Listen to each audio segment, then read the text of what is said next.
مومنو اللہ سے ڈرو جیسا کہ اس سے ڈرنے کا حق ہے، اور مرنا تو مسلمان ہی مرنا، اور کسی شخص میں طاقت نہیں کہ اللہ کے حکم کے بغیر مر جائے۔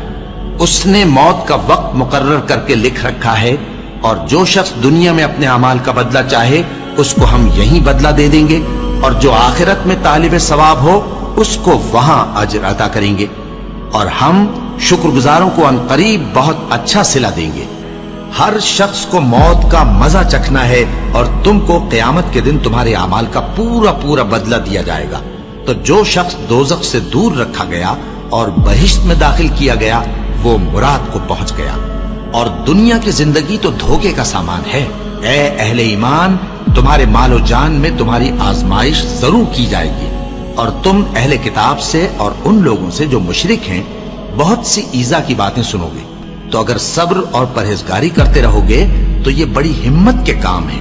اور کاش تم ان ظالم یعنی مشرک لوگوں کو اس وقت دیکھو جب موت کی سختیوں میں مبتلا ہوں، اور فرشتے ان کی طرف ہاتھ بڑھا رہے ہوں کہ نکالو اپنی جانیں، آج تم کو ذلت کے عذاب کی سزا دی جائے گی، اس لیے کہ تم اللہ پر جھوٹ بولا کرتے تھے اور اس کی آیتوں سے سرکشی کرتے تھے۔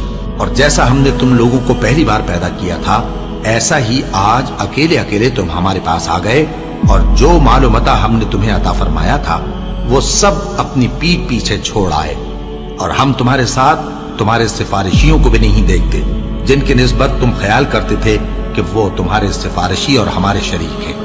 آج تمہارے آپس کے سب تعلقات منقطع ہو گئے، اور جو دعوے تم کیا کرتے تھے سب جاتے رہے۔ ان فرشتوں کی قسم جو ڈوب کر کافروں کی جان کھینچ لیتے ہیں، اور ان کی جو مومنوں کی جان آسانی سے نکالتے ہیں۔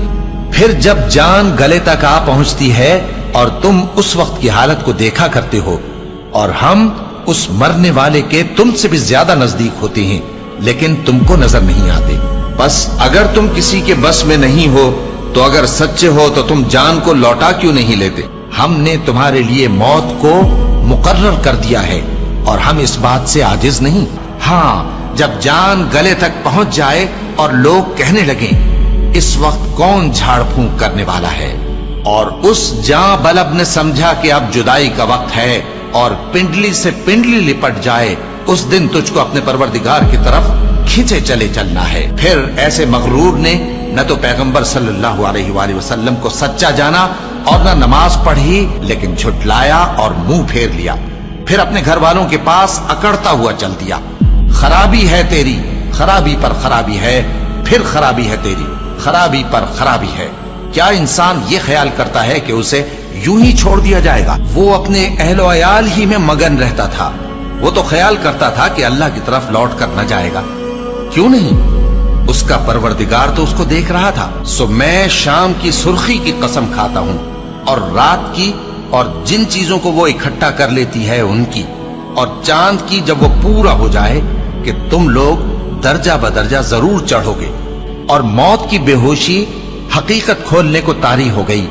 اے انسان، یہی وہ حالت ہے جس سے تو بھاگتا تھا۔ سن رکھو کہ جو کچھ آسمانوں اور زمین میں ہے سب اللہ ہی کا ہے۔ سن رکھو کہ اللہ کا وعدہ سچا ہے، لیکن اکثر لوگ نہیں جانتے۔ وہی جان بخشتا اور وہی موت دیتا ہے، اور تم لوگ اسی کی طرف لوٹ کر جاؤ گے۔ اور جو مال ہم نے تم کو دیا ہے اس میں سے اس وقت سے پیشتر خرچ کر لو کہ تم میں سے کسی کی موت آ جائے تو اس وقت کہنے لگے کہ اے میرے پروردگار، تو نے مجھے تھوڑی سی اور مہلت کیوں نہ دی تاکہ میں خیرات کر لیتا اور نیک لوگوں میں داخل ہو جاتا۔ اور جب کسی کی موت آ جاتی ہے تو اللہ اس کو ہرگز مہلت نہیں دیتا، اور جو کچھ تم کرتے ہو اللہ اس سے خبردار ہے۔ اے اطمینان والی جان، اپنے پروردگار کی طرف لوٹ چل، تو اس سے راضی، وہ تجھ سے راضی۔ سو تو میرے خاص بندوں میں شامل ہو جا اور میری بہشت میں داخل ہو جا۔